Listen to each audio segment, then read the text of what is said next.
వికసిత్ భారత్లో అతిపెద్ద enrolment drive కోసం పౌరులను నమోదు చేసుకోవాలని ప్రధానమంత్రి నరేంద్ర మోడీ పిలుపునిచ్చారు. వికసిత్ భారత్ అనేది భారతదేశం రూపురేఖల మార్పునకు సంబంధించిందని, పౌరులు తమను తాము వికసిత్ బ్రాండ్ అంబాసిడర్లుగా నమోదు చేసుకోవాలని, భారతదేశాన్ని మార్చే ప్రయాణంలో భాగం కావాలని ఈ సందర్భంగా ప్రధాని మోడీ కోరారు. ఈ కార్యక్రమాన్ని బీజేవైఎం జాతీయ కోశాధికారి అయిన పీఎం సాయి ప్రసాద్ విస్తృతంగా చేపట్టారు.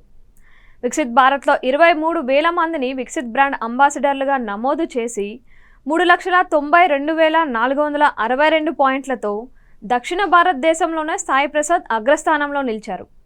కేంద్ర మంత్రి ప్రహ్లాద్ జోషి కూడా ఈ కార్యక్రమాన్ని విస్తృతంగా ప్రజల్లోకి తీసుకువెళ్లారు.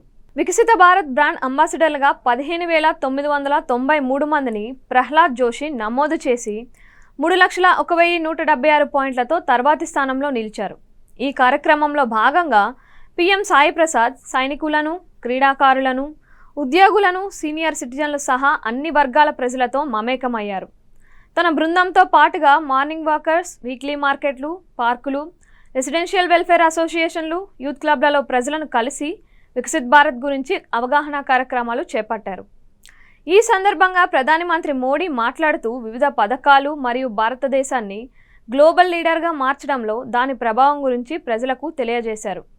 భారత్ను విశ్వ గురువుగా మార్చడంలో ప్రధానమంత్రి నరేంద్ర మోడీ ప్రభుత్వం చేపట్టిన అన్ని కార్యక్రమాలు సమర్థవంతంగా అధిగమించిన సవాళ్ల గురించి ప్రజలకు వివరించారు.